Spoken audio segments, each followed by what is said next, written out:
I want it known from the outset that I jumped ship from Disney's Star Wars before that episode of The Mandalorian with Jack Black and Beth Ditto dropped.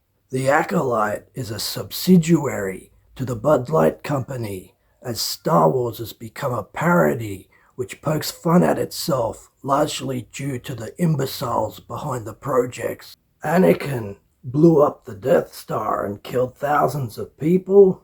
In that dude's defense, I think he meant the part where Vader stood next to Tarkin and they blew up Alderaan, perhaps. The goal was to make white males cry. That's plain, blatant racism, but she's allowed to say that, right? Can you imagine if I came out and said that the origins of rap music can be traced back to Blondie, trend setting for the Beastie Boys to follow? It would be called the Salt Hill Gang from the lily white hills of Colored Valley. Right, Chris? We play a strong female character. Yes, yes. And why is Grace Jones throwing up ICP gang signs down the bottom of the poster for? What does it even represent? Low viewership? Low income? Yes, yes. I love making men feel uncomfortable. Yes, yes. You want to talk review bombing? Then how about all those fake 10 out of 10 reviews Hollywood's been pulling the past 20 years? How pathetic that they arm themselves with paid shills to sit there like spiders, countering all the 1 out of 10 reviews.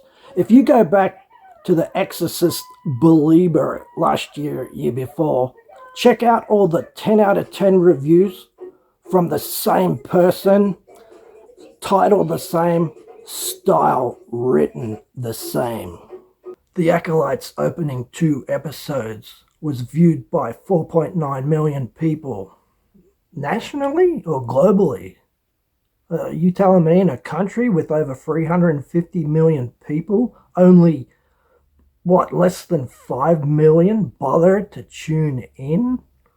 Yes, yes.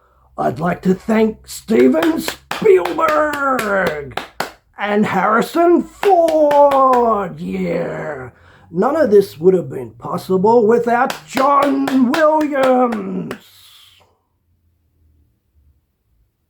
They didn't mention me. I'd like to take this minute's silence out in remembrance of Disney's Galactic Star Cruiser Resort. Is that long enough? Has that lasted as long as it was open? What, for less than a year? Yes, yes. Ask me, and I'd say it's quite revolting that activists have been left in charge of a children's company to indoctrinate and groom children with adult material. Boycott all Disney Star Wars material from here on in. Do not watch it. Hashtag do not watch it. Spread the word around. Just tell a friend to tell another friend not to watch Disney's Star Wars. Yes, yes. Oh, and Victor Van Doomcock, aka Doomcock DVD, The Acolyte was good? You fucking sellout.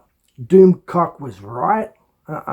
Doomcock sold out. Yes, yes. Oh, and everybody's talking up this episode 3 on Tuesday night as a game changer. I equate it to clickbait.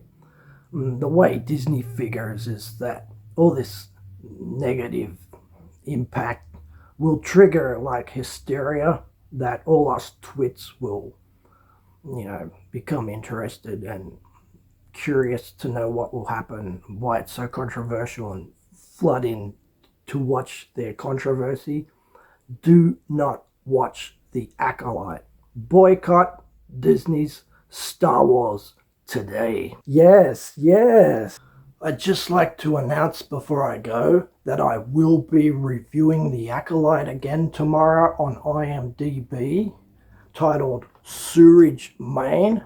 As somebody reported my last review, Kennedy Strikes Back, which garnered thousands of thumbs up, thumbs down, as you're not allowed to have a sense of humor today. That is why I may edit this part here.